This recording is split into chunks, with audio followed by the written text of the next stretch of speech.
Back to my channel. നമ്മളിന്ന് പാവർട്ടിയിലെ വെള്ളക്കെട്ടിന് കാരണമായിട്ടുള്ള കാനകളുടെ അവസ്ഥയൊന്ന് പരിശോധിക്കാൻ വേണ്ടിയിട്ടാണ് ഇറങ്ങിയിട്ടുള്ളത്. ഇപ്പോൾ നമ്മൾ പരിശോധിച്ചുകൊണ്ടിരിക്കുന്നത് 2ാം വാർഡിലുള്ള MG റോഡിലൂടെയുള്ള പൂച്ചേരി തോട്ടിലേക്ക് പോകുന്ന ആ വഴിയിലുള്ള വെള്ളത്തിൻ്റെ ഒഴുക്കാണ്. അപ്പോൾ ഇവിടെ നമുക്ക് ശക്തമായ മഴയിൽ ഈ മുന്നിൽ കാണുന്നത് പോലെ ഈ ഭാഗത്തും വെള്ളം നന്നായിട്ട് കെട്ടിക്കിടക്കുന്നതായിട്ട് കാണാൻ സാധിക്കുന്നുണ്ട്. അതിൻ്റെ കൈവഴിയിലൂടെ അതിന് മുന്നോട്ടുള്ള പ്രയാണം ഇതിൻ്റെ വെള്ളത്തിൻ്റെ ഒഴുക്ക് സുഗമമല്ലാത്തതിൻ്റെ പേരിലാണ് അത് നിറഞ്ഞു കവിയുന്നതിൻ്റെ ഭാഗമായിട്ടാണ് ഇവിടെ വെള്ളക്കെട്ട് ഈ മഴ പെയ്യുന്ന സമയത്തെല്ലാം ഈ MG റോഡിൽ ഇത്തരത്തിൽ വെള്ളക്കെട്ട് കാണുന്നത്. ഈ കലിങ്കിലൂടെയാണ് നിങ്ങൾ കാണുന്ന പോലെ പൂച്ചേരി തോട്ടിലേക്ക് ഈ വെള്ളം MG റോഡ് വഴി സെൻട്രലിൽ നിന്നുള്ള വെള്ളം പ്രവേശിക്കുന്നത്. അപ്പോൾ ഈ ചിത്രത്തിൽ നിങ്ങൾക്ക് കാണാൻ കഴിയും ഈ കാന അല്ലെങ്കിൽ ഈ പറഞ്ഞ പൂച്ചേരി തോട് വളരെ വീതിയിൽ തന്നെ നമുക്ക് നിലനിൽക്കുന്നതായിട്ട് കാണാൻ കഴിയുന്നുണ്ട്. വെള്ളമെല്ലാം ഒഴുകി പോകുന്നുണ്ട്. അത് എത്ര ശക്തമായ മഴയുണ്ടെങ്കിലും അതിൽ വെള്ളം ഒഴുക്കിവിടാനുള്ള വീതിയും അതിൻ്റെ താഴ്ച കൂട്ടേണ്ടി വരുന്നത് ചില ആളുകളുടെ പരിശോധനയിലൂടെ കുറച്ച് ആഴം കൂട്ടണമെന്ന് ചില ഉദ്യോഗസ്ഥന്മാരുടെ അഭിപ്രായമുണ്ടായിരുന്നു. എന്നിരുന്നാലും വീതിയുടെ കാര്യത്തിലും മറ്റും വെള്ളം ഒഴുകി പോകാനുള്ള കാര്യങ്ങളിലെല്ലാം ഈ പൂച്ചേരി തോട് അതിൽ ഈ വീഡിയോസിൽ നിങ്ങൾക്ക് കാണുന്ന പോലെ തടസ്സങ്ങളൊന്നും നമുക്ക് കാണാനായിട്ട് കഴിയുന്നില്ല. എന്നാൽ അവിടെ നിന്ന് മുന്നോട്ടേക്ക് നമ്മൾ സഞ്ചരിക്കുമ്പോൾ പല ഭാഗങ്ങളിലും കാനയുടെ പല ഭാഗങ്ങളിലും ചെറുതാക്കിയതായിട്ട് നമുക്ക് കാണാൻ കഴിയും. വന്നിട്ടുള്ള പൂച്ചേരി തോടിൻ്റെ വീതി നമ്മൾ ഇങ്ങോട്ടേക്ക് വരുമ്പോൾ ആപ്പിളിൻ്റെ ആ തോടിലേക്ക് വരുമ്പോൾ ഇവിടെ ഒരു ഭാഗം അങ്ങനെ കെട്ടിയിട്ട് നമുക്ക് ആ തോടിൻ്റെ വലിപ്പം കുറച്ചതായിട്ട് നമുക്കിവിടെ കാണാൻ കഴിയും. പിന്നീട് അവിടെ നിന്ന് ആപ്പിൾ തോട്ടിലേക്ക് നമുക്ക് ആ വഴിയിലേക്ക് പോകുമ്പോൾ പിന്നീട് വീതി കൂടുന്നതായും നമുക്ക് കാണാൻ കഴിയുന്നുണ്ട്. അപ്പോൾ ഈ ചെറിയ തടസ്സങ്ങൾ വരുന്ന പൂച്ചേരി തോട്ടിൽ നിന്ന് ഈ ആപ്പിളിൻ്റെ അവിടേക്ക് വരുന്നത് വരെ ചില ഭാഗങ്ങളിലൊക്കെ ഈ എന്താ പറയുക തോട് അതിൻ്റെ സൈഡിലുള്ള മതിലുകൾ ഇറക്കി കെട്ടിയതായിട്ട് നമുക്ക് ഈ പരിശോധനയിൽ ഈ പറഞ്ഞ വീഡിയോസിൽ നമ്മൾ പരിശോധിച്ചതിൽ കാണാൻ സാധിച്ചു. അപ്പോൾ അത് നമ്മൾ പോകുന്ന ജില്ലാ പഞ്ചായത്ത് മെമ്പറുടെ വീടിൻ്റെ അവിടേക്ക് പോകുന്ന ആ വഴിയിലൂടെയുള്ള ആ കലിങ്കിൻ്റെ അടിയിലേക്കാണ് നമ്മളിപ്പോൾ ഫോക്കസ് ചെയ്തിരിക്കുന്നത്. അവിടെ ഒരുപാട് മാലിന്യങ്ങൾ കെട്ടിക്കിടക്കുന്നത് നിങ്ങൾ ശ്രദ്ധയിൽപ്പെട്ടിട്ടുണ്ടാകും. അത് പ്ലാസ്റ്റിക് മാലിന്യങ്ങളും അതുപോലെ തന്നെ അന്നത്തെ ആ മഴവെള്ളത്തിൽ ഒലിച്ചു വന്നിട്ടുള്ള 2ാം വാർഡ് മെമ്പറുടെ ഹരിതസേനയുടെ ഭാഗത്തുള്ള കച്ചറകൾ വേസ്റ്റുകളെല്ലാം ഒഴുകി വന്നതായിട്ട് നമ്മൾ പഴയ വീഡിയോയിലെല്ലാം പറഞ്ഞിരുന്നു. അപ്പോൾ ആ ഭാഗത്ത് നിന്ന് വന്ന് അടിഞ്ഞുകൂടിയ മാലിന്യങ്ങളെല്ലാം ഇത്തരത്തിലുള്ള കലിങ്കുകളിൽ അതിൻ്റെ അരികുകളിലാണ് ഇവിടെ അടിഞ്ഞുകൂടുന്നത്. ഇത് ആപ്പിൾ തോടിൻ്റെ അവസ്ഥയാണ്. അപ്പോൾ ആപ്പിൾ തോടിൻ്റെ അവിടുന്ന് വരുമ്പോൾ നമ്മൾ പൂച്ചേരി തോട്ടിൽ നിന്നുള്ള വീതിയൊന്നും നമുക്ക് മുന്നോട്ട് വരുമ്പോൾ ആപ്പിളിൻ്റെ അവിടെ നിന്നുള്ള തോടിൽ കാണാൻ കഴിയുന്നില്ല. അത് വീതി അതുപോലെ തന്നെ താഴ്ചയും കുറഞ്ഞു വരുന്നതായിട്ട് ഇതിൽ കാണാൻ കഴിയുന്നത്. അപ്പോൾ ആപ്പിളിൻ്റെ മുന്നിലൂടെയാണ് നമ്മളിപ്പോൾ നടക്കുന്നത്. ആപ്പിളിൻ്റെ പറമ്പിലൂടെയുള്ള സൈഡിലൂടെ വരുന്ന ഈ പൂച്ചേരി തോടിലൂടെ പാവർട്ടി സെൻട്രലിൽ നിന്ന് വരുന്ന വെള്ളക്കെട്ട് ഒഴിഞ്ഞു പോകേണ്ടതായിട്ടുള്ള ആ കാനയുടെ വലിപ്പം ഇവിടെ എത്തുമ്പോൾ നിങ്ങൾക്ക് കാണാൻ കഴിയും. വളരെയധികം ശോചിച്ച് അതൊരു 2 അടിയോളം ചുരുങ്ങി. അതുപോലെ തന്നെ അത് കാനയുടെ രൂപത്തിലല്ല ഇത് തോടായിരുന്നെന്നാണ് പറയപ്പെടുന്നത്. ഇത്രയും വീതി കുറവാണ്. ഇപ്പോൾ കാണുന്നത് വളരെ വീതി കുറഞ്ഞ രീതിയിലാണ്. അത് വീതിയുള്ളൊരു തോടായിരുന്നു എന്നാണ് അറിയാൻ കഴിഞ്ഞത്. പരിസരവാസികളെല്ലാം പറയുന്നത് വളരെ വീതിയുള്ളൊരു തോടായിരുന്നു. പക്ഷെ ഇപ്പോൾ ഈ ആപ്പിളിൻ്റെ ഈ പറഞ്ഞ പോകുന്ന വഴിയിലൂടെയുള്ള ആ പറമ്പിലൂടെ പോകുന്ന ഈ റോഡിൻ്റെ അല്ലെങ്കിൽ ഈ തോടിൻ്റെ അവസ്ഥയാണ് നമ്മൾ കാണുന്നത്. ഈ തോട് ചെന്ന് അവസാനിക്കുക എന്ന് പറയാൻ പറ്റില്ല. നമുക്കത് കടന്നു പോകുന്നത് ഇന്ത്യൻ സ്റ്റീലിൻ്റെ അവിടെയുള്ള ഒരു കലിങ്ക്, അതിന് സൈഡിനോട് ചേർന്നിട്ടൊരു കലിങ്കിലേക്കാണ് ഈ ആപ്പിളിൻ്റെ തോട്, ഈ ഇടുങ്ങിയ തോട് ചെന്ന് മുട്ടുന്നത്. അപ്പോൾ നമുക്കിത് ചിത്രത്തിൽ കാണാൻ പറ്റും.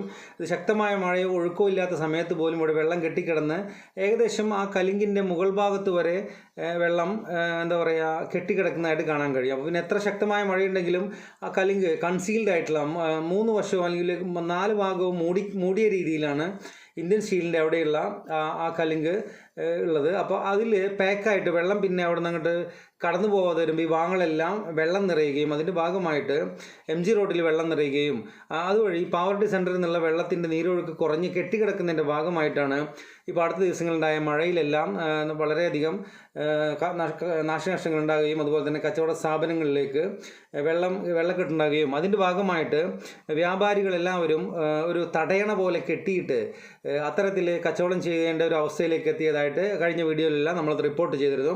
ഇത് കച്ചവടത്തെ വളരെ സാരമായ രീതിയിലാണ് ബാധിക്കുക. കാരണം പ്രായമായ ആളുകൾക്കൊന്നും പടി കടന്നു വരിക എന്നുള്ളത് വളരെ പ്രയാസമാണ്. പലരും വീണ് പരിക്കൊക്കെ പറ്റുന്നുണ്ട്. അപ്പോൾ അവർക്ക് പുറത്തുനിന്ന് നമ്മളോട് എന്തെങ്കിലും റീചാർജ് ആയാലും മറ്റുള്ള കാര്യങ്ങളായാലും സാധനങ്ങൾ മേടിക്കാൻ പുറത്തുനിന്ന് ആവശ്യപ്പെടുന്ന ഒരു അവസ്ഥയാണ് ഇപ്പോൾ ഉള്ളത്.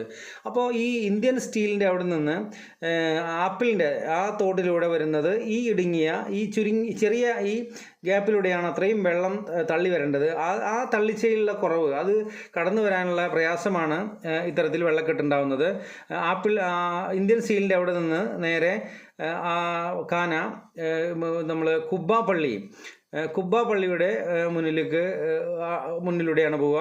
അതിൻ്റെ സൈഡിലൂടെ വന്നിട്ട് അവിടെ അമ്പലത്തിൻ്റെ ഒരു ഭാഗമുണ്ട്.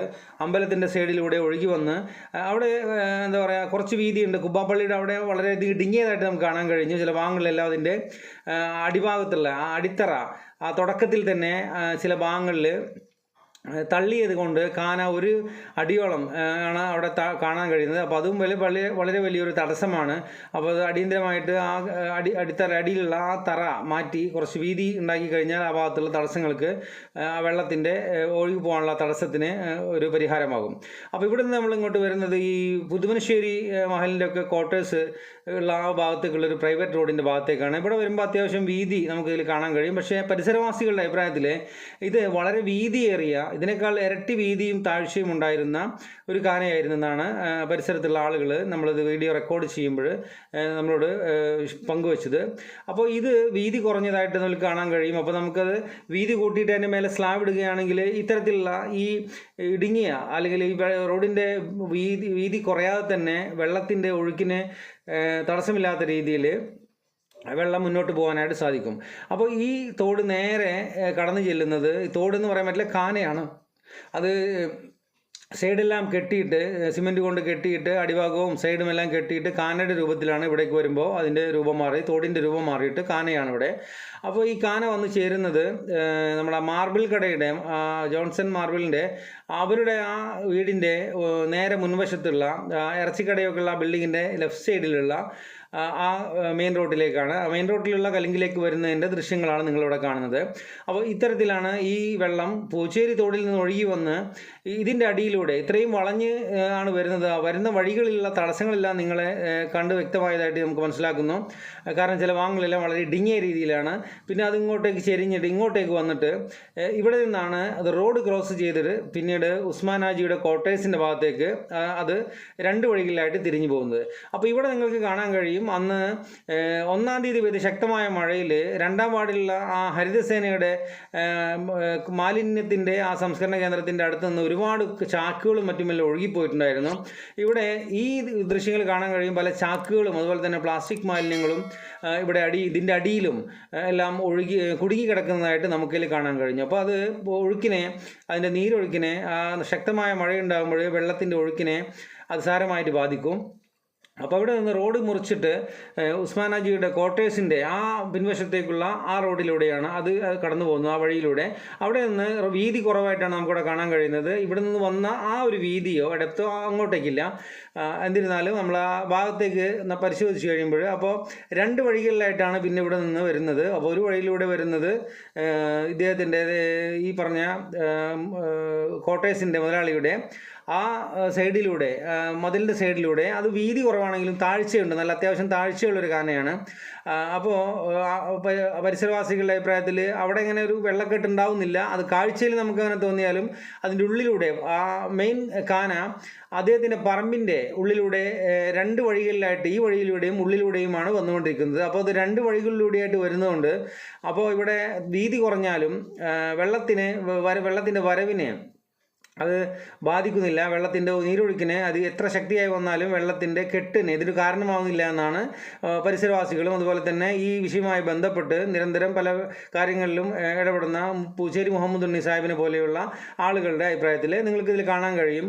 അകത്തു നിന്ന് ആ കോമ്പൗണ്ടിൻ്റെ ഉള്ളിലൂടെ വന്നിട്ടുള്ള ആ കാനയുടെ, ആ വലിയ കാന, അത് അത്യാവശ്യം വീതിയിൽ നമുക്കിവിടെ കാണാൻ കഴിയും. അപ്പോൾ രണ്ട് വഴികളിലായിട്ടാണ് ഇത്തരത്തിൽ ഇത് പുറത്തേക്ക് വരുന്നത്. അപ്പോൾ ഇതെല്ലാം കൂടി ഒരുമിച്ച് നമ്മൾ നേരെ പുതുമനശ്ശേരി ആ ഭാഗത്തേക്ക് പോകുന്ന അതിൽ കൂടെയാണ് അത് ഒഴുകിപ്പോയിക്കൊണ്ടിരിക്കുന്നത്.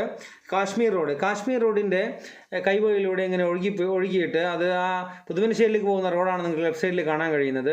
അപ്പോൾ അവിടെ നിന്നൊരു കലിങ്ക് ഉണ്ട്. ആ കലിങ്ക് കുറച്ച് വീതി കുറവായിട്ട് നമുക്കിതിൽ കാണാൻ കഴിഞ്ഞു. നേരത്തെ കണ്ട കാനകൾ ആ കലിങ്കിനെ സംബന്ധിച്ച് ആ കലിങ്കിനായിട്ട് നമ്മൾ കമ്പയർ ചെയ്യുമ്പോൾ ഇത് കുറച്ച് വീതി ഇവിടെ നിന്ന് അങ്ങോട്ട് കുറയുന്നുണ്ട്.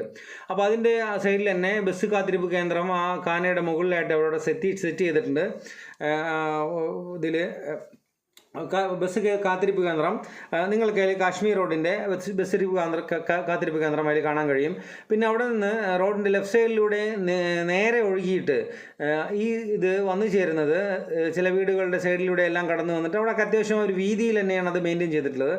താഴ്ചയും കുഴപ്പമില്ല. ചില ഭാഗങ്ങളിൽ മാത്രമാണ് അത് കയ്യേറ്റമാണെന്ന് സംശയിക്കേണ്ടിയിരിക്കുന്നു. അത് വീതി കുറവായിട്ട് നമുക്ക് കാണാൻ സാധിക്കുന്നുണ്ട്. അപ്പോൾ ആ വീതി കുറവ് മൂലം തന്നെയാണ് ഈ ശക്തമായ മഴയിൽ പാവർട്ടി സെൻറ്ററിൽ നിന്ന് വെള്ളക്കെട്ട് ഒഴിഞ്ഞു പോവാതെ MG റോഡിൽ വെള്ളം മുങ്ങുന്നതും അതുപോലെ തന്നെ അവിടെ സെൻറ്റർ അത് കാരണമായിട്ട് പാവർട്ടി സെൻറ്ററിൽ ശക്തമായ വെള്ളക്കെട്ടുണ്ടായിട്ട് കടകളിലും മറ്റ് വ്യാപാര സ്ഥാപനങ്ങളിലും എല്ലാം വെള്ളം കയറി നാശനഷ്ടങ്ങൾ ഉണ്ടാകുന്നതും. അപ്പോൾ ഇതിവിടെ നിന്ന് നേരെ മാതയുടെ ഭാഗത്തേക്കാണ് ഇപ്പോൾ ഈ വെള്ളം സെൻറ്ററിൽ നിന്നുള്ള വെള്ളം ഒഴുകി വരുന്നത്. അപ്പോൾ ഇവിടെ ചില കടകളിലെ മുൻവശത്തെല്ലാം അത് സ്ലാബ് ഇട്ടിട്ട് അത് കടയിലേക്ക് വരുന്ന തടസ്സങ്ങൾ നീക്കാൻ വേണ്ടിയിട്ട് സ്ലാബ് ഇട്ടിട്ടുണ്ട്. അപ്പോൾ അതിൻ്റെ അടിയിലൂടെ കടന്നു വന്നിട്ട് നേരെ റോഡിൻ്റെ അപ്പുറത്ത് വശത്തേക്കുള്ള ആരിഫ് റോഡിൻ്റെ നേരെ ഓപ്പോസിറ്റുള്ള ശാസ്ത അലുമിനിയം ഫാബ്രിക്കേഷൻ എന്ന് പറയുന്ന ആ കടയുടെ മുന്നിലൂടെ ആണ് റോഡ് ക്രോസ് ചെയ്തിട്ട് ഈ കാന അങ്ങോട്ടേക്ക് വെള്ളത്തിൻ്റെ ഗതി മാറുന്നത്. അപ്പോൾ ഇവിടെ എല്ലാം വളരെ എന്താ പറയുക കാട് പിടിച്ച രീതിയിലാണ് അവിടെ കിടക്കുന്നത്. പല കച്ചറയും പല അവശിഷ്ടങ്ങളും അതുപോലെ തന്നെ ഓലയും മറ്റു സാധനങ്ങളും എല്ലാം പ്ലാസ്റ്റിക്കിൻ്റെ മാലിന്യങ്ങളും എല്ലാം ഇവിടെ അടിഞ്ഞുകൂടിയതായിട്ട് നമുക്ക് കാണാൻ കഴിയും. അപ്പോൾ ഈ പ്ലാസ്റ്റിക് മാലിന്യങ്ങളുടെയും അതുപോലെ തന്നെ ഈ പറഞ്ഞ ഈ പുല്ലിൻ്റെയും അതുപോലെ തന്നെ ഓല അങ്ങനെയുള്ള സാധനങ്ങളുടെ എല്ലാം അടിഞ്ഞുകൂടിയതിൻ്റെ ഭാഗമായിട്ടാണ് ഇത്തരത്തിൽ ഇവിടെ ഒരു തടസ്സമായിട്ട് വെള്ളം കടന്നു പോകാൻ കഴിയാത്ത രീതിയിലൊരു തടസ്സം നിങ്ങൾക്ക് ഇവിടെ കാണാൻ സാധിക്കുന്നത്. ഇത് മാതയുടെ ഭാഗമാണ്. മാതയുടെ ഈ ഭാഗത്തു നിന്നാണ് റോഡ് ക്രോസ് ചെയ്തിട്ട് ഈ കാന നേരെ അപ്പുറത്തെ ഭാഗത്തുള്ള ഈ ശാസ്ത അലുമിനിയം ഫാബ്രിക്കേഷൻ എന്ന് പറയുന്ന ആരിഫ് റോഡിൻ്റെ നേരെ ഓപ്പോസിറ്റ് ഭാഗത്തേക്ക് ഈ കാന റോഡ് മുറിച്ച് കടന്നിട്ട്, അതായത് കലിങ്ക് സ്ഥാപിച്ചിട്ട് അപ്പുറത്തേക്ക് കടത്തിവിടുന്നത്. അപ്പോൾ അതിൻ്റെ അടിഭാഗത്തെല്ലാം നിരവധി കച്ചറ അടിഞ്ഞു കൂടിയിട്ട് അല്ലെങ്കിൽ ഈ ചാക്കുകൾ അതല്ലെങ്കിൽ വേസ്റ്റുകളെല്ലാം അടിഞ്ഞു കൂടിയതായിട്ട് നമുക്കിതിൽ കാണാൻ കഴിയും. അപ്പോൾ അത് നീരൊഴുക്കിനെ കാര്യമായിട്ട് ബാധിക്കും. അപ്പോൾ അതിൻ്റെ അടിഭാഗത്ത് മുകളിലും 4 സൈഡും പാക്ക് ആയതുകൊണ്ട് അതിൽ ക്ലീൻ ചെയ്യാന്നത് വളരെ ദുഷ്കരമായിട്ടൊരു പ്രവൃത്തിയാണ്. പിന്നെ അത് റോഡ് ക്രോസ് ചെയ്തിട്ട് ആരിഫ് റോഡിൻ്റെ മുന്നിലുള്ള ശാസ്ത കടയുടെ സൈഡിലൂടെ ഇത് പിന്നെ ഒഴുകി വരുന്നത് ഇതിലൂടെയാണ് അത് റോഡ് ക്രോസ് ചെയ്തിട്ട് ഇത്തരത്തിൽ ഒഴുകുന്നത്. അപ്പോൾ ആ ഭാഗത്തെല്ലാം വൃത്തിഹീനമായ രീതിയിൽ, അതായത് കാടും പടലും പിടിച്ചിട്ട് അതുപോലെ തന്നെ ഈ കച്ചറയെല്ലാം അടിഞ്ഞുകൂടിയിട്ട് കുറച്ച് വൃത്തി കുറവിലാണ് ആ ഭാഗങ്ങളെല്ലാം നമുക്ക് കാണാൻ കഴിയുന്നത്. പിന്നെ അവിടെ നിന്ന് കുറച്ചങ്ങോട്ട് നീങ്ങിക്കഴിഞ്ഞാൽ ചില വ്യക്തികളുടെ, അത് കില്ലിയത്തുകാരുടെ സ്ഥലമാണെന്നാണ് അറിയാൻ കഴിഞ്ഞത്, അതിൻ്റെ ഭാഗത്ത് വീതി കുറച്ചിട്ടാണ് പിന്നെ അവിടെ നിന്ന് ആ റോഡ് തൈക്കാട് വഴിയാണ് പിന്നീട് അവിടെ നിന്ന് കടന്നു പോകാൻ. അത് പാവർട്ടി പഞ്ചായത്തിൻ്റെയും അതുപോലെ തന്നെ തൈക്കാട് പഞ്ചായത്തിൻ്റെയും രണ്ടിൻ്റെയും ഒരു ഇതായിട്ടാണ്, രണ്ടിൻ്റെ ഉത്തരവാദിത്തത്തിലുള്ള തോടായിട്ടാണ് പിന്നീട് അവിടെ നിന്ന് ഇങ്ങോട്ട് വരുന്നത്. അപ്പോൾ ആ ഭാഗത്ത് വീതി കുറഞ്ഞതായിട്ട് നിങ്ങൾക്ക് അവിടെ കാണാൻ കഴിയും. അത് കെട്ടിയിട്ടില്ല. ആരാണ് അതിൻ്റെ കയ്യേറ്റം നടത്തിയിട്ടുള്ളത് എന്നുള്ളത് അന്വേഷണത്തിലൂടെ കണ്ടെത്തേണ്ടിയിരിക്കുന്നു. അപ്പോൾ ആ ഭാഗത്ത് മതിൽ കെട്ടിയിട്ടുണ്ട്. അപ്പോൾ ഇവിടെ നിന്നുള്ള ദൃശ്യങ്ങളിലെല്ലാം ആ ഭാഗത്ത് കാടും പടലും ഉണ്ടെങ്കിലും തോട് എന്ന രീതിയിൽ തന്നെയാണ്, നമ്മളിപ്പോൾ പൂച്ചേരി തോട്, സെൻട്രലിൽ നിന്ന് വരുന്ന പൂച്ചേരി തോട് കാണുന്ന അതേ രീതിയിൽ തന്നെയാണ് ഇത് കാണാൻ കഴിയുന്നത്. പരിസരവാസികൾ പറയുന്നത് പണ്ട് കാലങ്ങളിൽ ഇതിലൂടെ വഞ്ചിയിൽ സാധനങ്ങൾ കയറ്റി വന്നിരുന്ന, പങ്കായം കൊണ്ട് തുഴഞ്ഞു വന്നിരുന്ന അത്രയും വീതി ഉണ്ടായിരുന്ന ഒരു തോടാണെന്നാണ്. ഇപ്പോൾ ഈ തോട് ഇത്തരത്തിലുള്ള ഇടുങ്ങിയിട്ടുണ്ട്. അതുപോലെ തന്നെ അതിന് പാലങ്ങളെല്ലാം ഉണ്ടാക്കുമ്പോൾ അതിന് ചെറിയ ഭാഗങ്ങളിലൊക്കെ ഇറക്കിയിട്ട്, അപ്പോൾ കാനയുടെ വീതി, ഈ തോടിൻ്റെ വീതി കുറയാൻ അത് കാരണമായിട്ടുണ്ട് എന്നാണ് പരിസരവാസികൾ പറയുന്നത്. അതും ഇത്തരത്തിൽ പാവർട്ടി സെൻറ്ററിൽ വെള്ളക്കെട്ടുണ്ടാവാനുള്ള ഒരു കാരണമാണ്. അത് സുഗമമായി നല്ല വീതിയിൽ വെള്ളം ശക്തമായി ഒഴുകിപ്പോയാൽ മാത്രമേ പാവർട്ടിയിലെ ആ വെള്ളക്കെട്ടിന് ശാശ്വതമായ ഒരു പരിഹാരമാവുകയുള്ളൂ. അപ്പോൾ ഇവിടെ ഈ കലിങ്കുകൾ ഉണ്ടാക്കിയ ഭാഗങ്ങളിലെല്ലാം നിങ്ങൾക്ക് കാണാം മാലിന്യങ്ങൾ കെട്ടിക്കിടക്കുന്നുണ്ട്. അതിൻ്റെ അടിയിലൊക്കെ വലിയ ചാക്കുകളെന്ന് 1-ാം തീയതി വന്നിട്ടുള്ള ആ 2-ാം വാർഡിലെ ഹരിതസേനയുടെ ഭാഗത്ത് നിന്ന് ഒഴുകി വന്നിട്ടുള്ള ആ മാലിന്യങ്ങളെല്ലാം ഒരു പക്ഷേ അതിൻ്റെ അടിയിൽ എന്താ പറയുക അടിഞ്ഞു കൂടിയിട്ടുണ്ടെങ്കിൽ ഇത് ഒഴുക്കിനെ അത് ബാധിക്കും. അതുപോലെ തന്നെ ഈ പാലത്തിൻ്റെ അടിയിൽ പാലത്തിന് കുറച്ച് വീതി കൂട്ടി അതിൻ്റെ കാല് ഇത്ര അടുപ്പിക്കാതെ കുറച്ചും കൂടി ഇതിലുണ്ടാക്കുകയായിരുന്നെങ്കിൽ വെള്ളത്തിൻ്റെ ഒഴുക്കിന് അത് ചുരുങ്ങില്ല. ആ ഭാഗം തോട് വീതിയിൽ തന്നെ നിലനിൽക്കും. അപ്പോൾ അത് പാലം അവിടുത്തെ വ്യക്തികൾ അവരുടെ സൗകര്യാർത്ഥം ഉണ്ടാക്കിയിട്ടുള്ളതാണെന്ന് തോന്നുന്നു. അവിടെ നിന്ന് വളഞ്ഞ് ജാഫ്നയുടെ പള്ളിയുടെ ഭാഗത്തു നിന്നെല്ലാം കറങ്ങി അവിടെ കാടും പടലും പിടിച്ച് കിടക്കുന്നുണ്ട്. അവിടുത്തെ ചിത്രീകരിക്കാൻ സാധിച്ചില്ല. ഈ തോട്ടിലേക്കാണ് ഇത് അവസാനമായിട്ട് വന്നു ചേരേണ്ടത്, പാപ്പനായത്തോട്. ഇതിൻ്റെ വഴിയിലുള്ള ഈ തടസ്സങ്ങൾ മാറ്റാതെ പാവറട്ടി പഞ്ചായത്തിൻ്റെ ഈ വെള്ളക്കെട്ട് എന്ന പ്രശ്നത്തിന് യാതൊരു പരിഹാരവും ഉണ്ടാകില്ല.